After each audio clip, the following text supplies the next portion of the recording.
રાજકોટમાં ભાભીની શુભેચ્છાઓ પર નણંદનો જવાબ છે। મંત્રી રીવાબા જાડેજાના નિવેદન બાદ નયનાબા જાડેજાએ પ્રતિક્રિયા આપી છે।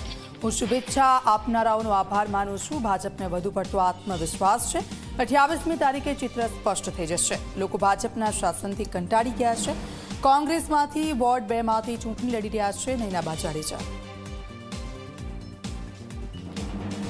એમને ખૂબ ખૂબ શુભકામના। પરંતુ મને વિશ્વાસ છે રાજકોટની જનતા ઉપર, ભારતીય જનતા પાર્ટીના સંગઠનના કાર્યકર્તા ઉપર કે આગામી 26 તારીખે જે પેનલમાં ભારતીય જનતા પાર્ટીના ઉમેદવાર છે એને જંગી લીડ સાથે જીતાડી અને કોંગ્રેસને મુંહતોડ જવાબ આપવામાં આવશે। શુભેચ્છા છે તો મને ઘણા બધા પાઠવે છે અને મારો સમાજ પણ અમારી સાથે છે। એ બદલ હું એમનો ખૂબ આભાર વ્યક્ત કરું છું અને ખાસ તો માં ભગવતીના આશીર્વાદ અમારી સાથે છે અને અમને પૂર્ણ વિશ્વાસ છે કે અમારી જે મહેનત છે એ રંગ લઈ આવશે।